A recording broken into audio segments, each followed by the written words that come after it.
Somewhere right now, there is a field of wheat growing that no supermarket will ever sell, and no government will ever subsidize. It has survived wars, famines, and centuries of neglect.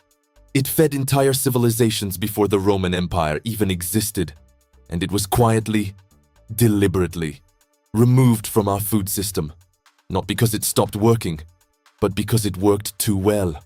On its own, there was a wheat that could survive drought without irrigation, resist disease without chemicals, and produce food on the same land for generations without exhausting the soil. It is not a myth. It is not extinct. It was erased, and the people who erased it are the same people who now sell you the replacement every single day. Stay with me until the end of this video, because by the time we're done, you will never look at a loaf of bread the same way again. Let's go back 3,000 years, before industrial farming, before chemical fertilizers, before anyone had ever heard the words genetically modified. Farmers across the ancient world were growing wheat varieties that we can barely comprehend today. We are talking about grains like Einkorn, Emmer, and Khorasan wheat, also known as kamut. These were not primitive crops. They were sophisticated, time-tested, living systems. Einkorn, the oldest of them all, has been cultivated for over 10,000 years. 10,000 years. Let that land for a second. That is not a crop that failed the test of time. That is a crop that passed every single test, until humans decided to stop giving it the chance. These ancient wheats had root systems that went deeper than modern varieties ever will, pulling minerals from layers of soil that shallow-rooted hybrids never even touch. They carried a different protein structure, a different gluten profile, and a nutritional density that modern wheat, frankly, cannot compete with. And here is what makes this even more extraordinary.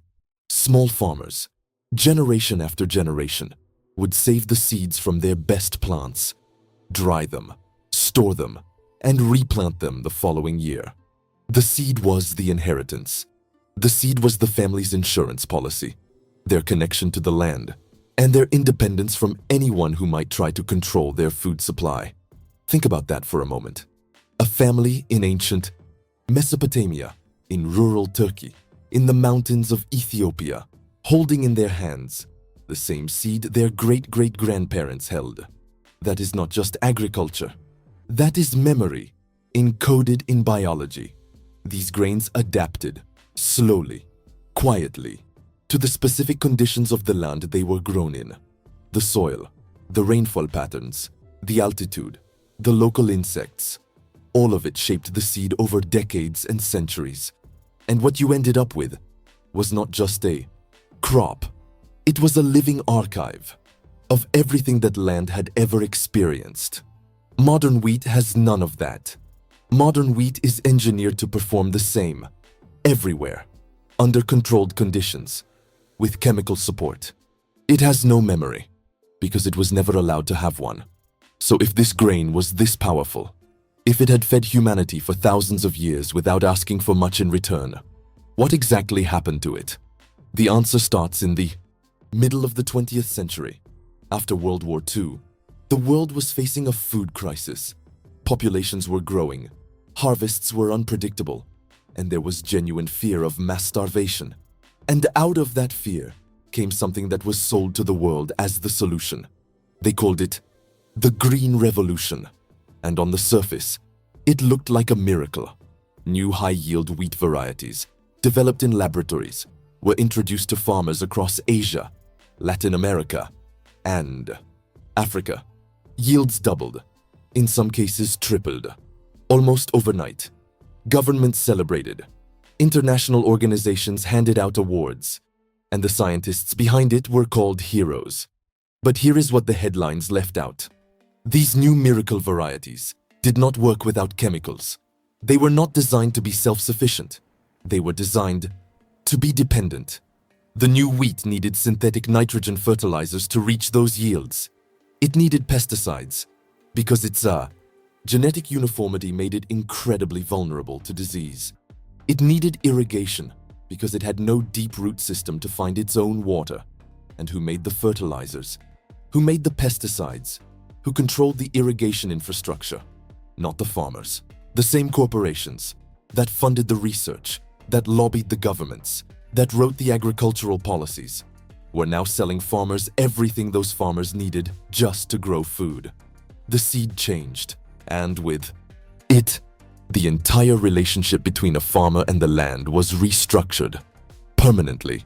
And the ancient grains, the ones that needed none of that, the ones a family could grow forever on saved seed with no outside input, they became inconvenient, not scientifically, economically. A seed that a farmer can save and replant forever is a seed that no corporation can sell twice. A grain that resists disease on its own is a grain that does not need pesticides. A crop that builds soil fertility instead of depleting it is a crop that does not need synthetic fertilizer. Do you see the problem? From a profit perspective, subsidies were directed only toward the new varieties. Agricultural research funding, which came largely from the same industrial interests, focused almost exclusively on the new hybrids. Traditional varieties were quietly removed from distribution networks. Markets stopped buying them because processors were only set up to handle the standardized grain. And slowly, over just a few decades, thousands of years of agricultural diversity collapsed. According to the Food and Agriculture Organization of the United Nations, we have lost approximately 75% of the world's crop genetic diversity in the last century alone. 75%. Varieties that took thousands of years to develop. Gone. Not because of drought, not because of war, not because of nature, because of a system that needed uniformity to function at scale and generate profit. And the farmers who kept growing the old ways, well, without subsidies, without market access, without institutional support, many of them simply could not survive economically. The knowledge began to disappear with them. If this is the first time you are hearing any of this, it will not be the last time on this channel. This is exactly what Hidden Soil exists to talk about. Hit subscribe and leave a like if this is making you think, because we are just getting started. And what comes next is the part that actually matters. Here is what they did not count on. Some people never stopped. In the mountains of Ethiopia, where Einkorn and Emmer wheat still grow on small family plots, farmers kept saving seed because no one told them not to.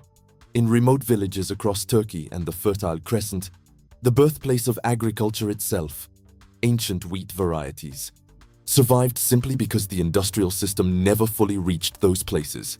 And in the hands of independent seed banks, small non-profits, and a quietly growing network of farmers who refused to participate in the industrial model, the seeds were preserved. Organizations like the Organic Seed Alliance, the Seed Savers Exchange, and the Svalbard Global Seed Vault in Norway have been working for decades to document, collect, and protect exactly these varieties. Not as museum pieces, but as living, functional crops. And something interesting started happening when researchers began studying these ancient grains again. The nutritional differences were striking.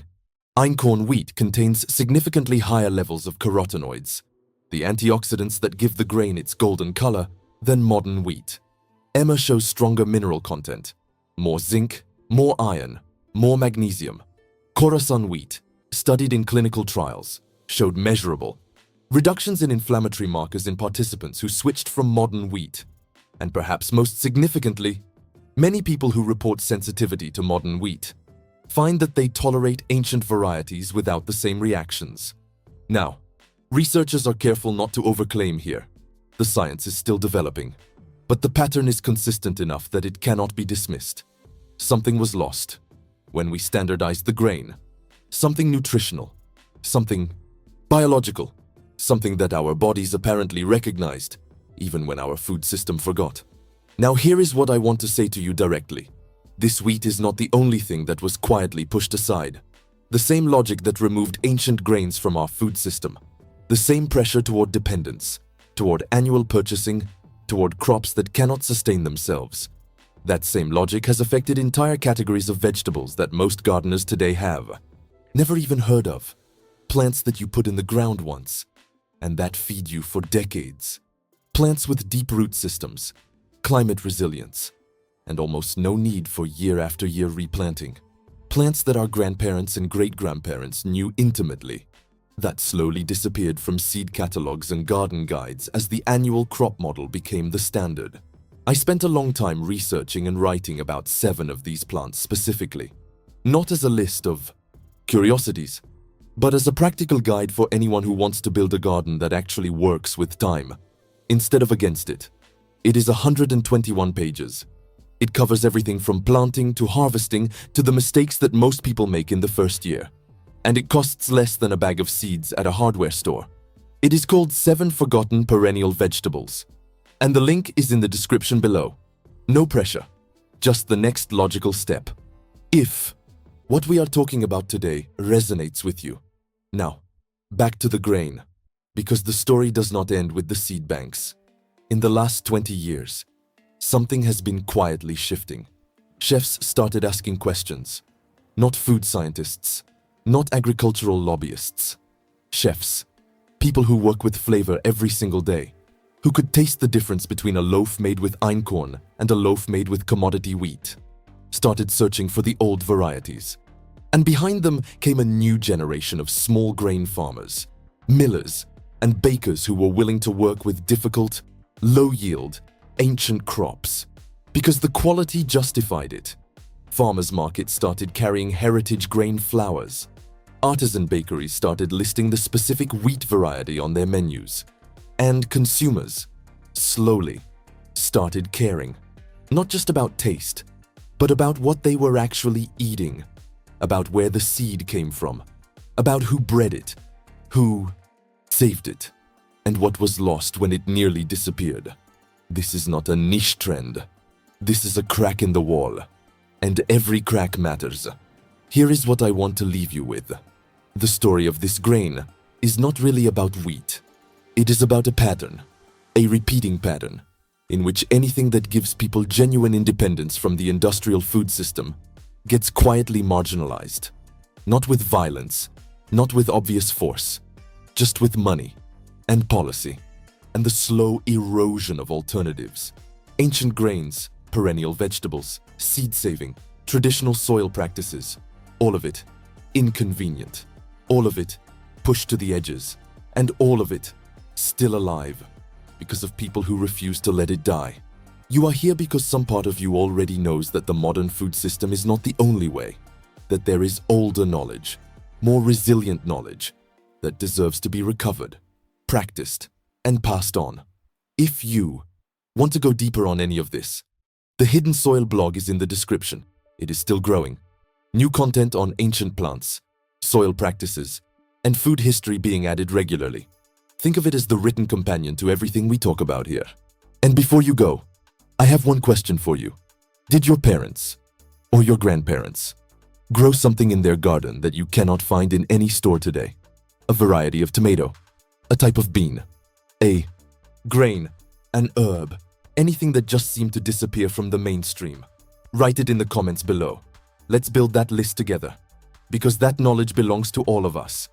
They erased the grain, but they could not erase the people who remembered it. And that is exactly why you are here.